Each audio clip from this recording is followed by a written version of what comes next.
I'm so excited to be here in this wonderful meeting we're having with Gregg Braden, with Anita Moorjani, with Dr. Shamini Jain, and of course my dear friend, all my friends, Dr. Bruce Lipton, who will be with us here in my town of Sedona in June 10th through the 14th for a very special conference, Elevating Planetary Consciousness Through Personal Healing. And what an ensemble of speakers, teachings, energies, experiences we're going to have. So here we go. Please, Gregg, please share with us a little bit. What are you going to bring? What are you going to share with the participants that will be joining us? Ilan, I'm happy to do that. And before I even do, I just want to thank you for your vision and your dedication, your perseverance to bring us together for the very first Perseverance, time in this absolutely. way. We have never taught together in this way, the four of us.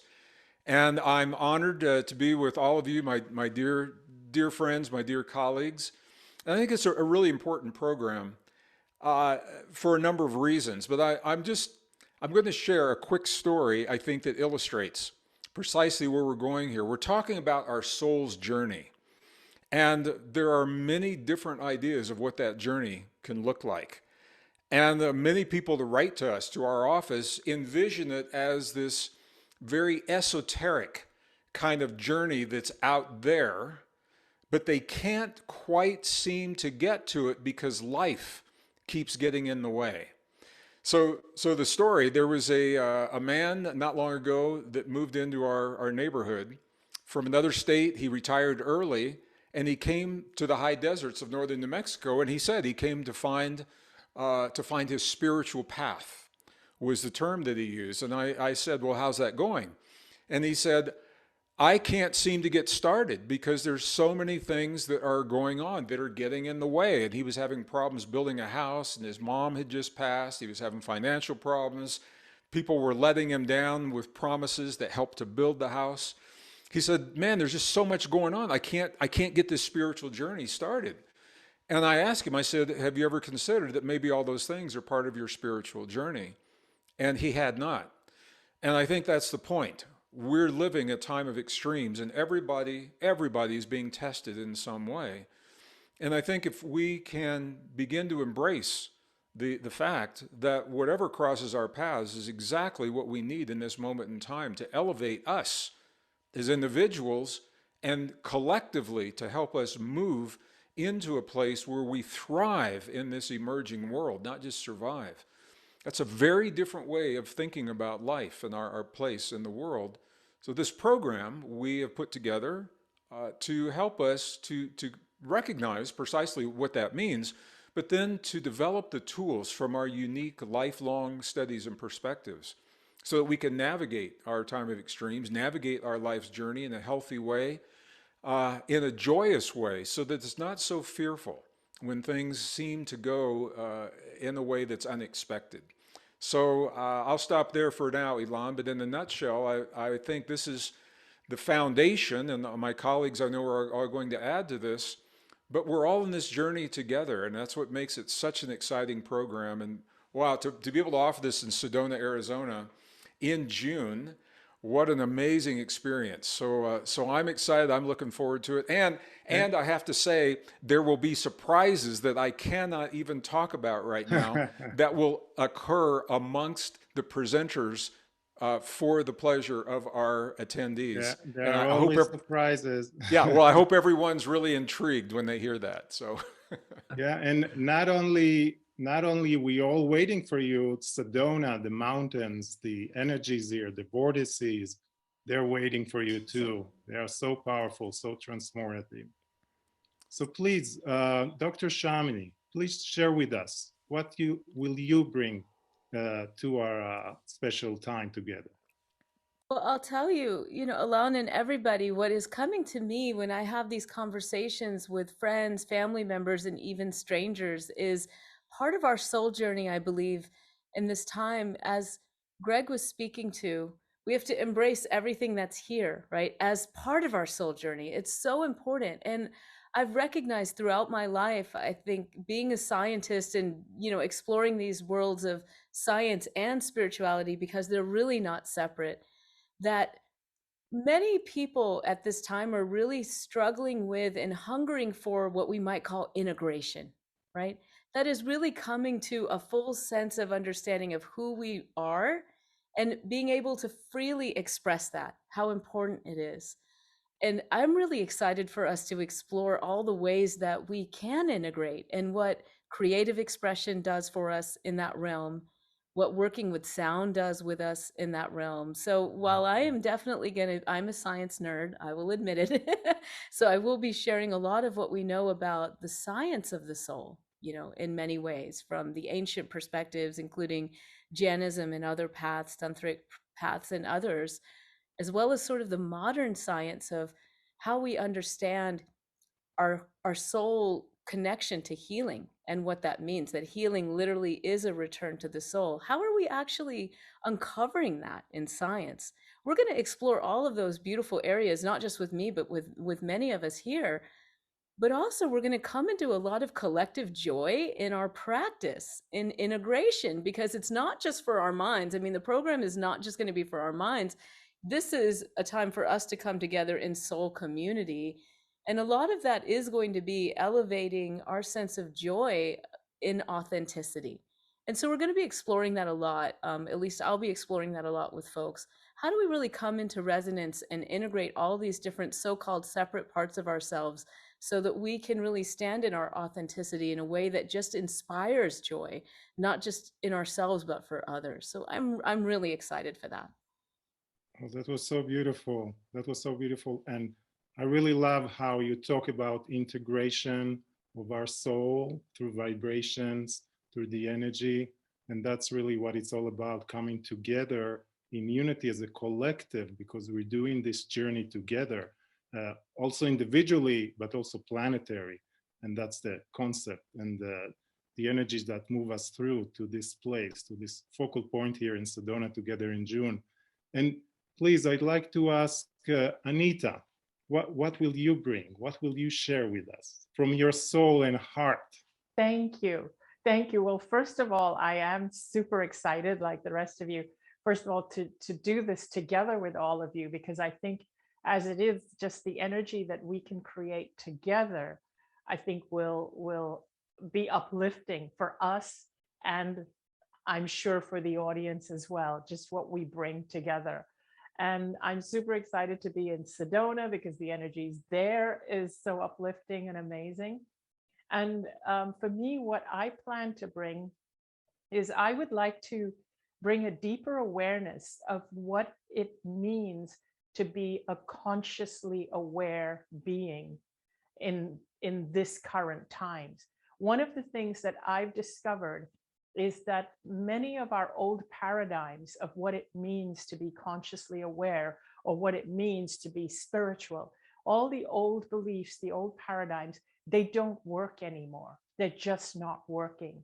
And so I would like to speak about that and to teach people and to explain to them what we need, what conscious awareness looks like, feels like, and what it is in today's world. Because the world today is very different. We're navigating a completely different terrain. It's a different playing field. We're dealing with the internet. We're dealing with social media. We're dealing with socializing with people in a way we never had to before. And people, instead of coming together with the advent of social media and the internet, they're actually coming apart. They're becoming much more divisive and dismissive of anyone who doesn't agree with them.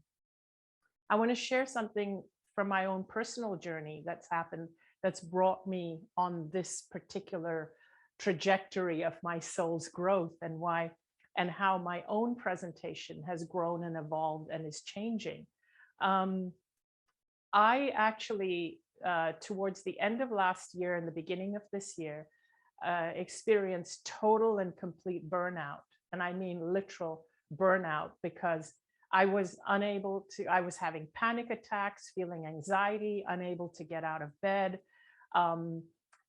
Was seeing multiple doctors. Nobody had any answers. I had a lot of physical symptoms, which they would give me meds for, which would work for a while, and then it would stop working.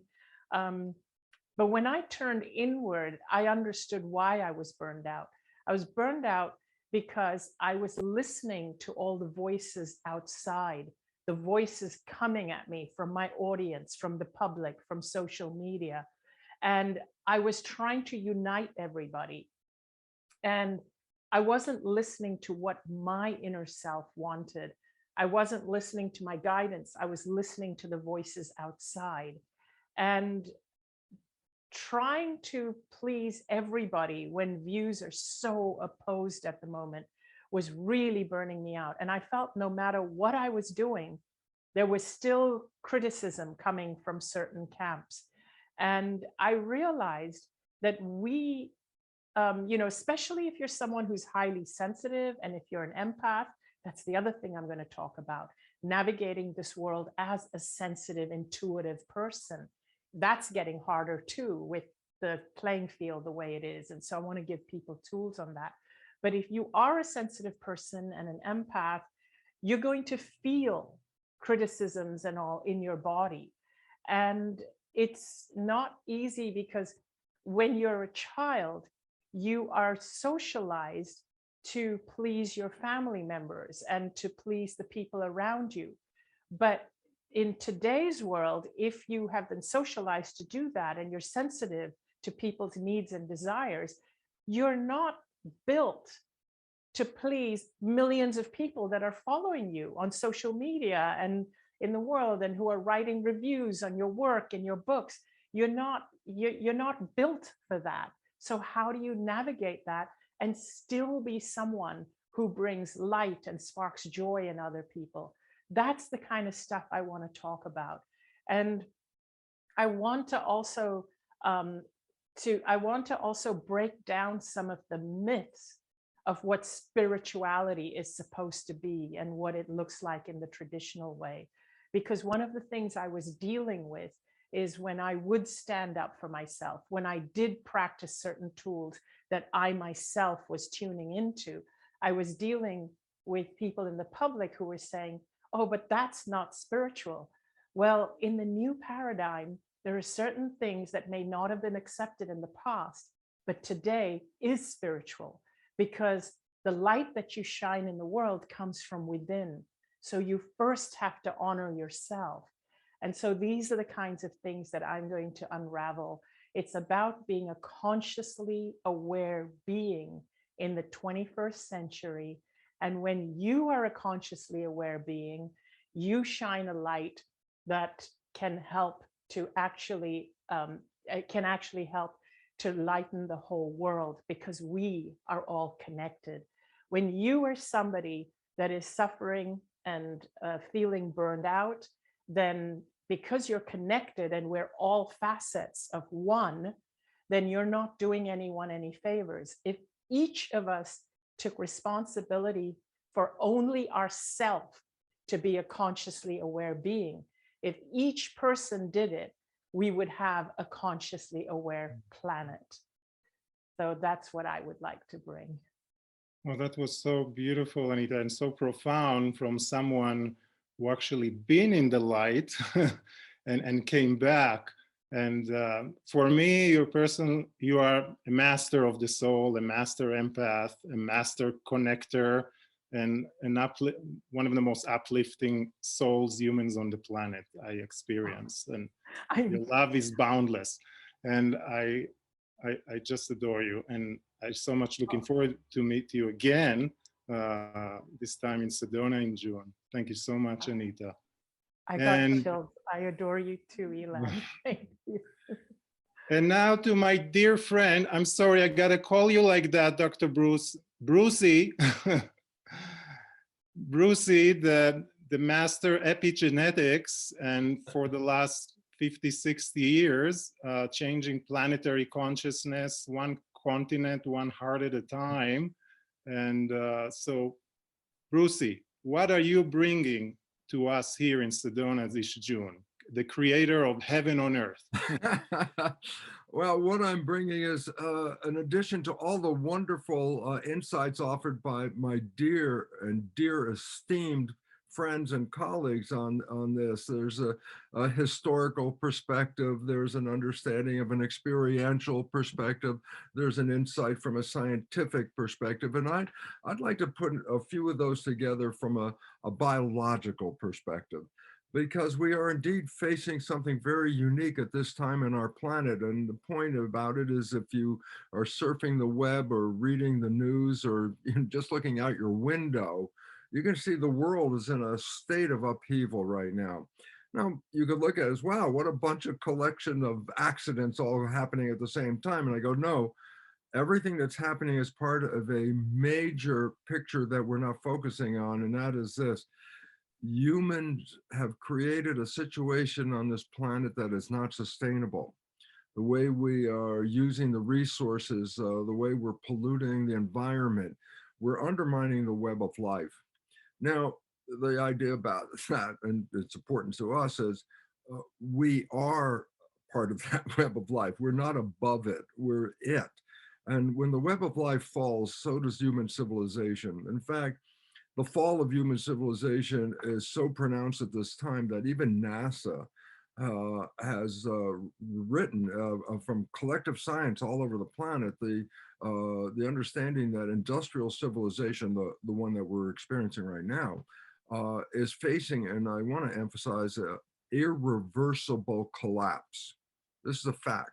We have pushed the limits so far, and the way we lived on this planet, out of balance, out of harmony, that we are creating our own extinction. In fact, science has been telling civilization for 15 years, we're facing what is called the sixth mass extinction of life. And I go, well, what does that mean? Well, the first thing is, obviously, there were 5 previous mass extinctions. The big one that we might be familiar with was 66 million years ago, the last one. And that's when the Earth was flush with forests and dinosaurs. And a comet hit near the Yucatan Peninsula, upended the web of life. The dinosaurs disappeared, 75% of life disappeared, and we started all over again. This is the 6th time this has happened where the life was thriving on the planet, and up to 90% of life disappeared through catastrophe. But the previous catastrophes were natural things: a comet hitting the Earth, tectonic plates, volcanic activity, earthquakes, all that kind of stuff. But what we're facing right now is a 6th mass extinction, and it's due to human behavior. And I go, well, why is that relevant? Well, if we're causing it, well, damn it, we better start doing something to get out of the way of this. And nature is calling on us. All the symptoms that we see are signs that say you are not sustainable. And to get into sustainable, we have to understand we are living beings in a living world, the biosphere. And that we have to understand that a garden, which is where we came from, a garden is the height of cooperativity. A garden is not a battleground. And look what we've done to the garden. We've done. So there's a point that says, then we have to do something different. We have to wake up. And the point is very clearly, yes. And the chaos that you see going around the world is not an accident, because it says the structure of our civilization up to this point is the cause of the mass extinction. And we can't build the sustainable civilization on the foundation of the existing civilization. So when you look out the window and you see it's falling apart, people like myself go, oh yeah, great. Why? Because it's the pathway to create a new sustainable world. Those that want to hold on to the past don't recognize that past, or the current, is really the cause of the problem. We have to let go and start to come together in a different way. Behind all of this is something I never even knew of for almost half of my life. Well, more than half my life. I never believed in spirituality. I was the science guy: proteins, genes, chemicals, body, mechanical. And my studies on cells opened me up to a whole new world of understanding, revealed to me the science of epigenetics, how consciousness is creating our life experiences, opened me up into the world of quantum physics, which everybody goes, like me, quantum physics, that's the weird one. that's scary. And I remember having that choice at the university to get my degree. I had to take a physics course. And of course, there was the conventional classical physics and quantum physics. Who in their right mind wanted to be a biologist, wanted to do that crazy, weird physics? So I didn't know about it until the cells led me on that adventure. The thing I learned about this was the most revolutionary experience for me as an individual and as a scientist was through the world of quantum physics and the nature of cell biology. We can recognize that we are indeed spiritual entities, energy fields. If you want to be scientific, we're energy fields, but we're each receiving our own piece of that field. We're each having a spirit, a soul. And what blew my mind, and I want to really translate to people, is an understanding, oh my goodness, how the soul interfaces the body, and how the soul interfaces the mind, and how through consciousness we're creating everything that's in front of us. And that sounds like, oh, well, that's, new agey. And I go, no, listen, quantum physics, which I can give you reasons to, for my perception, the most valid science on this planet. Principle number one, listen, consciousness is creating our life experiences. And that is from the most profound basis of science on the planet. The question is this, well, how's that working out for you? Are you creating the heaven on earth that we can create anything? Or are we creating something that's contributing to this mess that we're observing? And when we start to recognize that we are creators, then it's a really important part to recognize a word. I hate to say it, maybe I should whisper it, but it's called responsibility. We have to start taking responsible actions because we are creators. We just didn't know we were programmed, and that we have to get out of the program. And all the wonderful people here, Alon brought together, we have Shamini and Anita and my dear brother Gregg. All of us have understood this connection between the spiritual realm and the manifestation realm of where we're at. And coming together in Sedona, a vortex of energy. Oh no, not new age, that's quantum physics. A vortex of energy, and the energy that will be brought together by the four of us is so exciting to me as being just a participant in it, because there's a big picture, and this big picture comes to clarity with the four of us each talking about our special part of the connection to something that people talk about but really don't have any understanding of. Oh yeah, my spirit. And I go, wow, there's physics, there's biology, there's so much to see here. And so I'm so honored to help bring clarity into showing, yeah, spirituality is actually quantum physics affecting our biology. And when we understand that as creators, then we are empowered to manifest heaven on earth. And I say this as a practitioner of experiencing it myself, a guy who never believed in that stuff, following the principles the cells revealed to me, my colleagues have revealed to me, and putting that all together and manifesting this. And I want to offer the science of the spiritual mind connection. I want to offer insights, if you understand the mechanics of that, of how to live the healthy and happy, harmonious life on this planet as a creator. And so I want to thank Elon for bringing us all together, because I see this wonderful community of my dear friends building and creating a picture of the potential on this planet. You know, Bruce, if I might, reflecting on what everyone here has said, and thinking back to what Gregg started with, the idea that part of our soul journey is really to embrace where we are in the here and now, the quote, good and the bad of it. And, my comments on, part of that is integrating all those aspects of who we are and really sitting with those and celebrating all of those things that we think are different in others, in ourselves, and really coming to an integration, thinking about what Anita said about self-love. Really, Anita, is how I'm really feeling about what you've said, that part of self-love means you're not pleasing everyone, right? That you've got to take that time to go inward. And then Bruce, you talking about when we do all these things, we actually have the energy to take responsibility, right? Because I think all of us know that there are these things that we need to do as a human family at this point. And one of the questions I think that many people have sometimes is, well, I know this, like I know that we can create differently. I know that we can. We're creators. How do I get the energy to move forward in that way? How do I stay nurtured with the abundant energy and light of my soul in today's times? And and I know that for me personally, I'm super excited to learn from all of you, because I know that our fields are going to help to hold that space.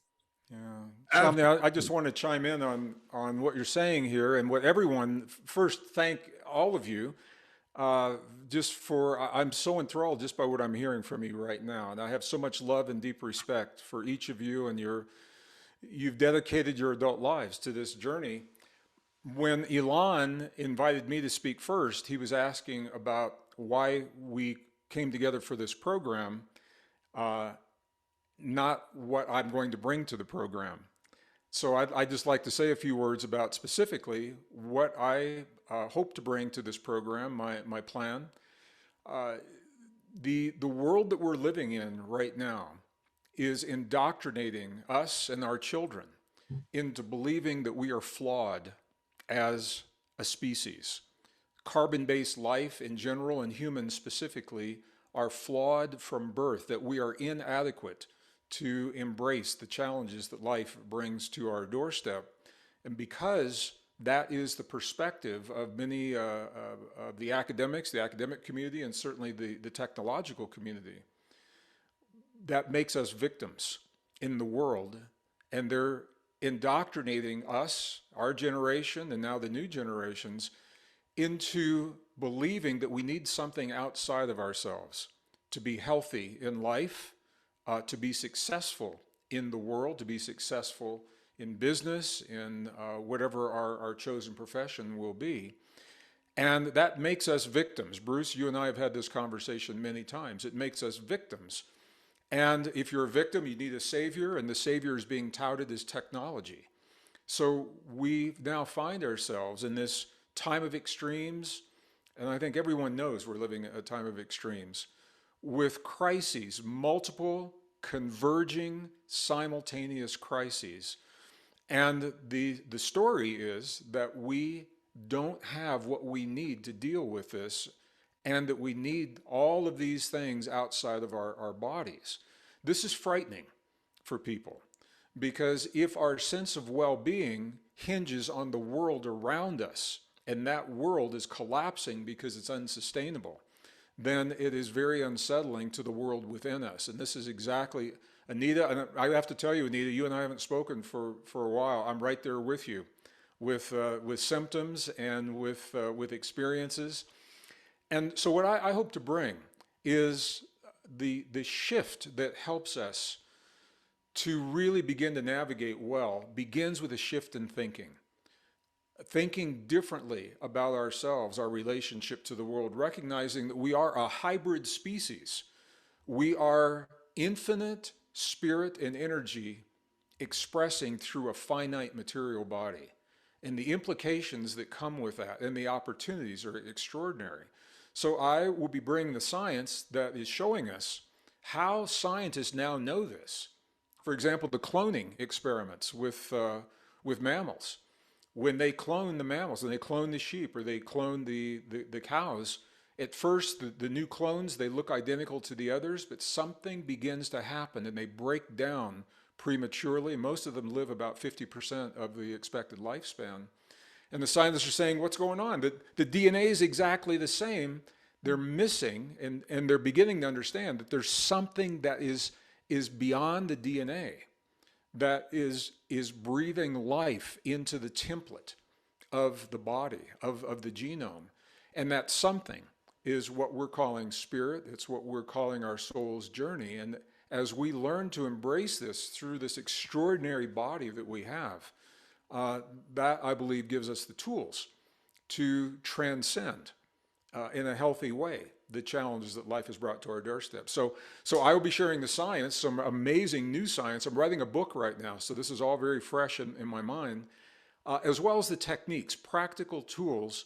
How do we access the soft technology within us of neurons, cell membranes, crystalline bone, that is self-regulated through thoughts, feelings, emotions, beliefs, perspectives? How do we self-regulate this so that we are able to successfully and in a healthy way move beyond and transition into the beautiful new world that's emerging and create the template for our loved ones and our children as well? And as Bruce is saying, quantum physics is telling us we're not in this alone, we're all in this together. And each time one of us learns and implements even a little bit, everyone benefits. And when a lot of people do that together, we've got a paradigm shift in thinking and living. And that is what, for me, I hope to bring to this program in June. So in addition to recognizing that everything is our soul's journey, my portion of this is what I'd like to bring. So thank you. Thank you so much, Greg. I mean, your words are always so inspiring and so much full of facts and spirituality, merging science and spirituality for decades now and sharing that with the world.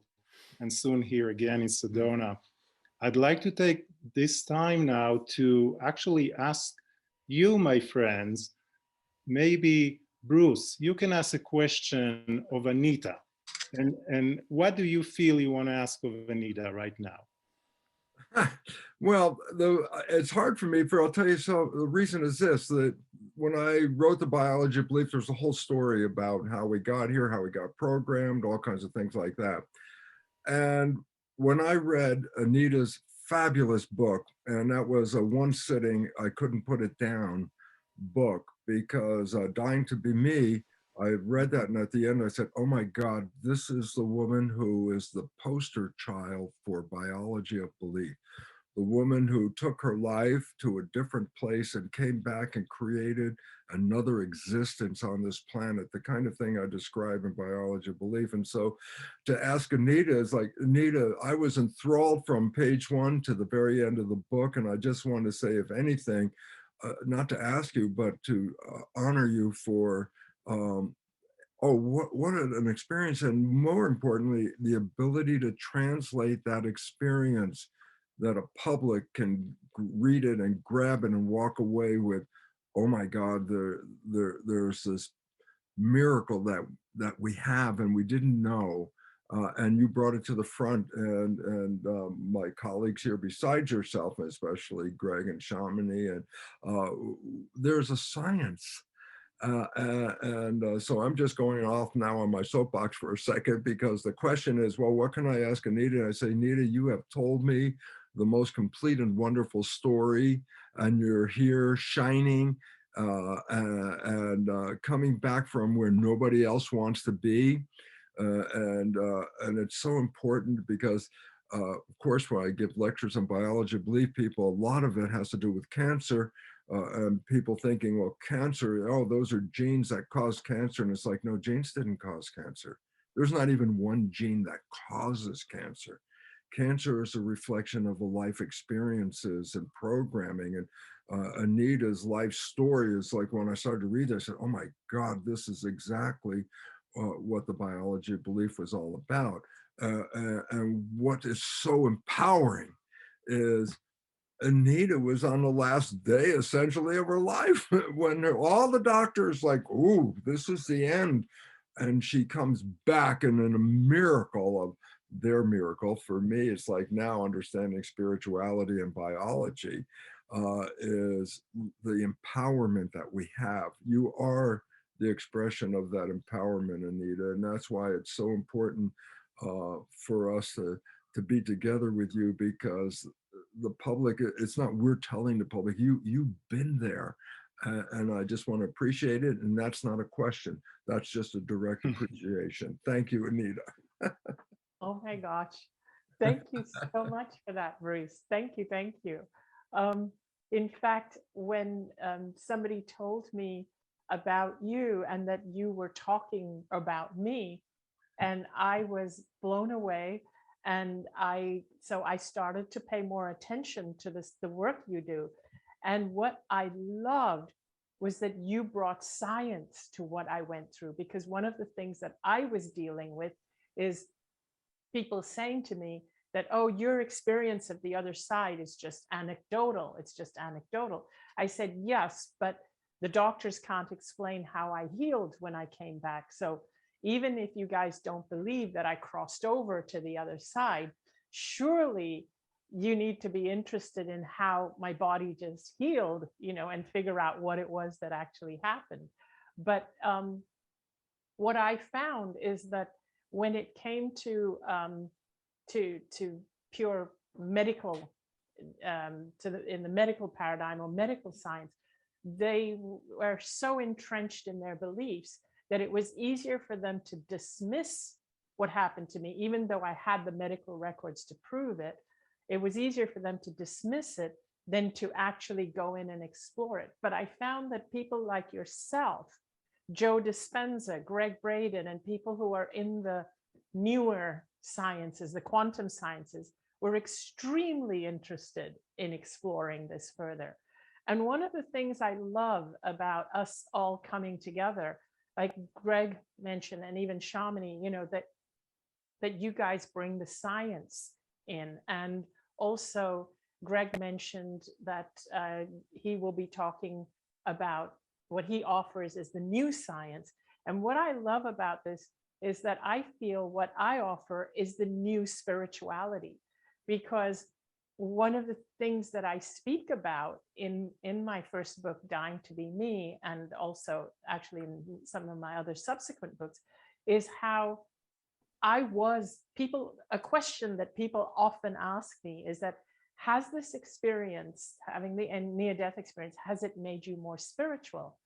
And it always surprises people when I say, no, I was spiritual before. I was always spiritual, but it's changed my view of spirituality. And I realized that the way I was taught to be spiritual, which is the way most people are taught to be spiritual, worked against me and actually contributed to me being sick. So this is why I like to bring people a new brand of spirituality. And in this new spirituality and in your new science, I find that they meet. In the old paradigm, spirituality and science are on two polar opposite ends of a spectrum, of a continuum. They're polar opposite and they never meet. They're always battling with each other. And very often there's no middle ground. But I find with the new spirituality and the new sciences, they actually merge and turn out to be one and the same. That's why I love coming together with a group like you guys. Anita, I think what you said is so powerful, because truly, I was just speaking with someone about this just before we met, and I said, science is a language. First of all, science is not a religion. We're not supposed to be in scientism. And actually, there's nothing about science that is inherently reductionistic.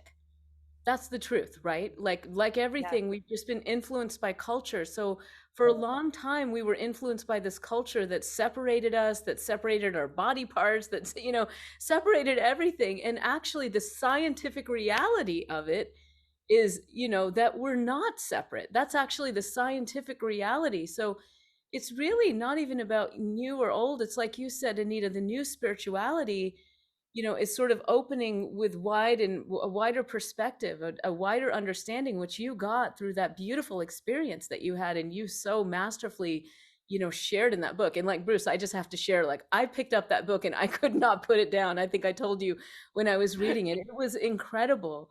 And I know, speaking for my fellow scientists here, that when we start learning about what science is actually telling us, whether or not it's out in the mainstream yet, because sadly, like, we should all already know some of these things, but mainstream media, let's be honest, is not sharing some of what we're actually learning from science that goes way beyond reductionism and shows us the power, coming back to what Gregg was saying, that we don't have to be victims. Actually, the science is actually super supportive of the fact that, we truly are our own conscious creators. Yeah. Shamini, I think, you're so right on. And it reminds me, Bruce, I don't know if you remember this, right before COVID, you and I did a large program that Elon produced here in New Mexico on native land. It was a beautiful program. And we were having this conversation with an audience of, there were over 1,000 people in the room. And there were some other presenters that were there as well.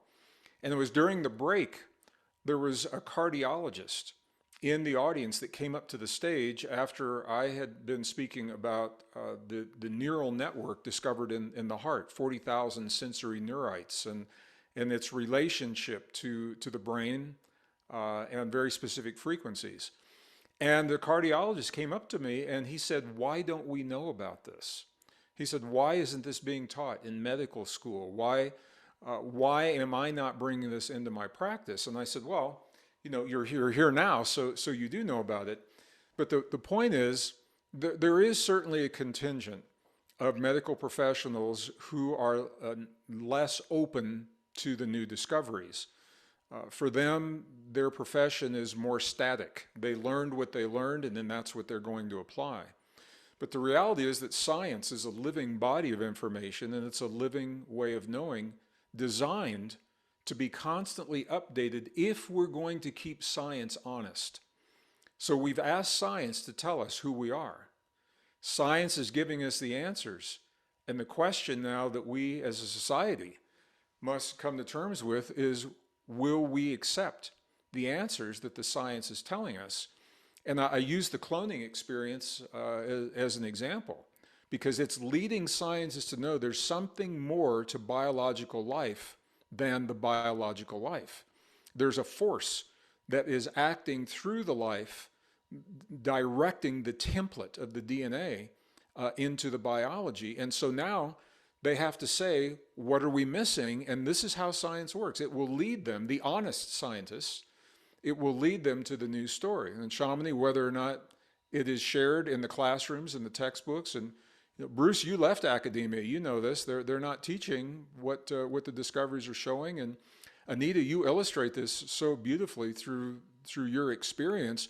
You put those professionals in a very interesting and maybe an awkward place, because something happened to you and they had a choice. They were at a crossroad. They either have to accept that what happened to you is something more than they've been led to believe, and that they will be changed in the presence of your healing, or they can completely blow it off, just discount it and chalk it up to, misdiagnosis, a miracle. And I've had MDs do that with me, say, I've had a healing, and they say, well, in the medical profession, we call that a miracle, have a nice life. And that's it, they don't pursue it. So I think this is the important thing. The professionals, I think, are more open if they can be presented with the information in a way that's meaningful to them, and our community as well, in a way that's meaningful and accessible to them, rather than using the polarized language of the past that comes. Our spiritual and religious traditions carry so much baggage right now, and we see this in our audiences all the time. And that's where I said the thinking is the foundation. The first, before you can reach all of these other amazing things, the way we think about ourselves and our relationship to the cosmos, our relationship to the universe, our relationship to our bodies, our relationship to one another, and whatever box we want to put that into, that's where the real miracle begins. And I believe that by coming together the way we are, dear colleagues, with our lifetimes, let's see, we probably have over 120 years of collective experience between us, possibly more, but at least 120 years of collective experience. And I think the diverse perspectives that we bring open the door for our community to feel comfortable taking a step, maybe beyond the comfort zone of what they've had in the past, And in that openness is where we can offer them the tools and the techniques then to apply these principles in their lives so they can prove it to themselves. And that's, for me, that's the joy that comes from this. Plus, it's just really cool to hang out. So I'm excited, and I'm really appreciating everything I'm hearing here. Oh, thank you so much, Gregg. And we all appreciate you, and we all appreciate one another. I mean, you have come out with such an open-hearted message always when you present, my brother. Mm. And I'd like, if not a question, an honoring. Shamini, what would you ask Gregg if you put yourself in a participant and you only have one question at the conference you can ask? What would that question be? Ooh, that's a good one, Elon. Was I'm talking to one of the world's most foremost experts in system science, human health empowerment, who is a heart-based leader, right? As well as an incredibly articulate human being. Mm-hmm. And I hear even a pretty accomplished musician. And now I have to kind of think about what one question I would ask him. I would say, particularly with respect to our fellow friends that are going to come and join us here, right? We've talked a lot about our empowerment and what the science is telling us about our human empowerment, the reality of the power of our spirit, and all of these things. And obviously, we talked a bit about how we're all going to come together here as co-teachers, right? Co-facilitators of this. What is the magic that we anticipate might happen for us that are coming in fully collectively now, not just us, right, as the co-facilitators here of this experience, but what are we learning about the collective nature of our so-called collective souls, and why it's important for us to actually come together in community like this, like we're doing in Sedona? Oh, Shamini, that's a beautiful question. Thank you for your kind words. I'll be very honest, and some of you know, it's been a tough couple of months for me. This has been a difficult year on a lot of levels for a lot of reasons. And I say that because, Shamini, it's really good for me to hear what I just heard from you. And it means probably more than you even know. So thank you for that. I think one of the beautiful things that can happen from us coming together as a community, and literally when we invite our participants, we call them participants, we call them attendees, but the reality is they're family. And when we invite this family to come together for even the brief period of time, for 4 days, there is a magic that happens. And one of the places where it is most palpable and most tangible is when we begin working with our hearts. Because what the science shows us is that every human heart has an electrical and a magnetic field. So this isn't the esoteric, this isn't the prana and the aura, which may be connected. This is a conventional electromagnetic field that extends beyond the individual heart 3 to 5 feet into the room as the equipment can measure it. So when we're all sitting in a room together, there might be a couple of hundred people in the room. They're within 3 to 5 feet of one another. And that means they're sharing a heart field. And one of the things that people notice the most, even experienced practitioners of meditation, is that when they perform their practice in a room with many people of like mind, it's different. It feels different because the heart fields, the collective heart fields come together and they amplify and allow people to break through barriers of belief in the past and to develop a greater trust in themselves so that they can carry their own inner explorations to a deeper level.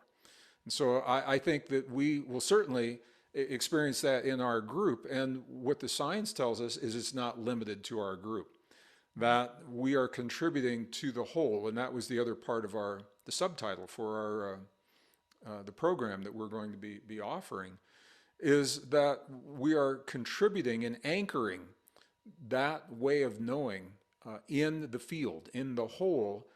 And it's not like it has to leave from where we are and go to Europe, or go to Australia. Once it's in the field, it's timeless. Time and space become almost meaningless in this field. And so it is there as a point of reference for other people to reach and to find and to identify with, and make it a part of their lives as well.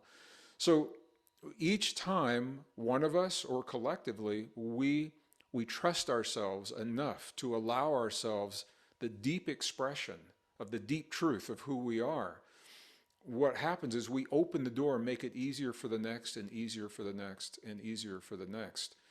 And I think this is for me a big part of our program. We already have everything that we need.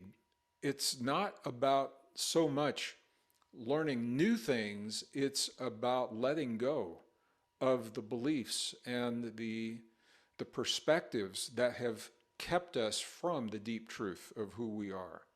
So there's a subtle and powerful difference between reaching out to find something that we're told we don't have and recognizing that we already have it, and it's the opportunity to let go of the beliefs and the walls that stand between us and that deep truth. And a lot of that simply comes from trust. Learning to trust our own intuition, for example. And I'm going to spend a lot of time on this. How we access states of deep intuition on demand through the neural network of the human heart to know what's true for us and what's not when we're inundated, as Anita shared so eloquently.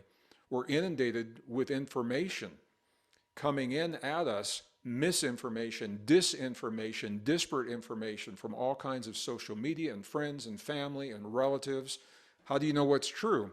Well, we have an answer for that, and we've always had it.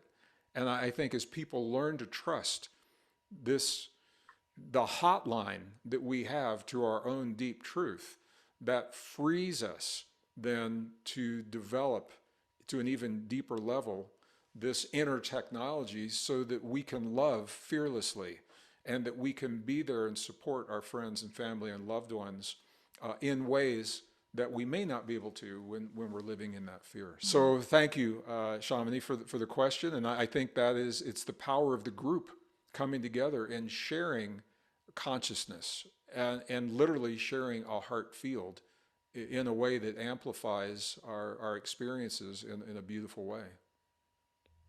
That is so beautifully said, my brother Gregg. And we all know you're so eloquent and so wise. It's just drinking your truth every time when we listen to you.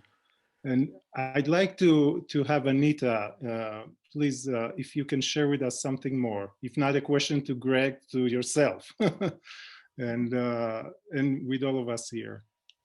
Oh, thank you. I would love to. But first of all, I want to say that what Gregg has been saying has been really speaking to my heart, because I feel that he's also experienced some things, some growth lately, the same way I have. And I didn't realize that because I haven't spoken to Gregg in a while. So Gregg, thank you for sharing that. And I wanted to say that also yesterday, I was speaking to a woman who is a psychic intuit. She's actually a medical intuit. You know, she works with people on intuiting what's going on in their bodies. And she was telling me that a lot of people who are in this genre of work that we are in, a lot of people are experiencing a hit to their physical selves right now because of things that are happening in the world, because of of all the disparity and the conflict and everything that's going on. And I'm totally with you, Gregg, about all of us being made to feel like victims. And interestingly, this was also one of the things that I have been speaking about lately, is exactly that our current paradigm that we're immersed in is so strong right now that it's made it harder to penetrate the paradigm, because the outer voices are so loud, and the outer voices, the external voices, are keeping us in victimhood, where we are being told things like we are not, that our body does not have the strength or the resources to take care of itself, that we don't have the strength. And we're made to feel powerless by all the loudest voices around us. So one of the things that I have been exploring is how to help people who have this higher conscious awareness, that we do have a connection that is connected to the truth, the real truth, the inner truth, as opposed to falling victim to all the voices outside. But here's the issue that we face. The people who are connected to the inner truth, who have access to this inner voice and this inner truth, are the intuitive people. Intuition is a double-edged sword, because when you have strong intuition, you're able to intuit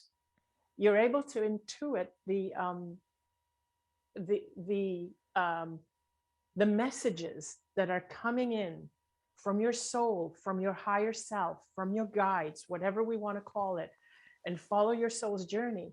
But also your intuition on the confusion and the noise that everyone else is feeling is also very high. And this is the double-edged sword of being someone who's highly intuitive. And I know, Gregg, and I'm sure the rest of you know what I'm talking about, don't you? You feel the pain that everyone else is feeling. You feel the confusion that everyone else is feeling. And this is how we get drawn, we get sucked from that connection back out to the louder voices outside.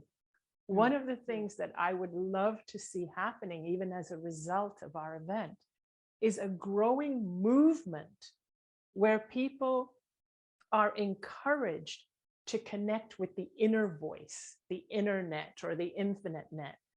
We want to see a movement of that, as opposed to a movement of people saying, oh, that's anecdotal. No, you got to listen to this, and then getting all these multiple confusing voices. As someone who's sensitive, as an intuit, we don't like to displease people. And that's how we get drawn out of that connection with our internet and sucked in to the loud noises outside. That's what we have to learn to differentiate. And that's what we have to encourage everybody to do, so that people are actually told, I don't know your truth. You need to connect to your truth. Instead of being told, I have the truth and you're delusional if you don't listen to me, which is the current message we're getting. So that's what I wanted to add. That's so beautiful. That's so beautiful, Anita. I just love you. And I think we all feel that, and we all want to come here to Sedona, experience more of that love, that soul connection, that elevated emotion, and also within all of that, find personal, even if they're small, for some people, find personal breakthroughs that just from one of the lectures or one of the experiences, or from one of the tools that you'll share with our family that will gather here. There's so much that would be given over these, not 4 days, it is a 5-day event, although it sounds like it's a 4-day. So from June 10th through the 14th in this beautiful city. And for those of you who haven't been here, what an amazing experience it can be to elevate your experience of Sedona with Anita Moorjani, with Gregg Braden, with Dr. Bruce Lipton, and with Dr. Shamini Jain.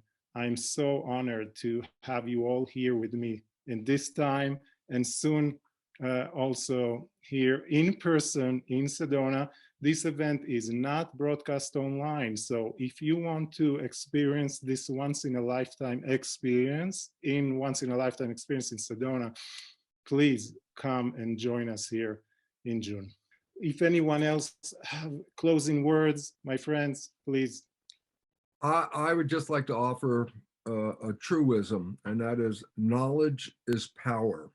Mm. And what's really important about the program that Ilan has put together here in Sedona is its knowledge of self, which is self-empowerment. So the information that is available is actually information that will help us go into the future, not by chance or accident, but by intention and desire to create that future.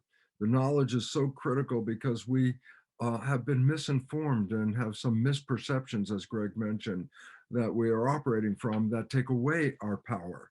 And therefore, look, knowledge is power. A lack of knowledge is a lack of power. And a misperception is a lack of knowledge. So there's this great opportunity for all of us presenters to bring you into a basis of new knowledge, a renaissance that is happening in science that is taking us from an old belief of victimization into a new world of master creation. And this is this opportunity because each one of Ilan's presenters here has a piece of something that when you take it in and start to realize it, it'll empower you when you leave this community to carry with you the knowledge of self, that self-empowerment to create, not by action, but to create heaven on earth, because that's all of our intention. And Ilan is offering us all a collective opportunity to share in wisdom.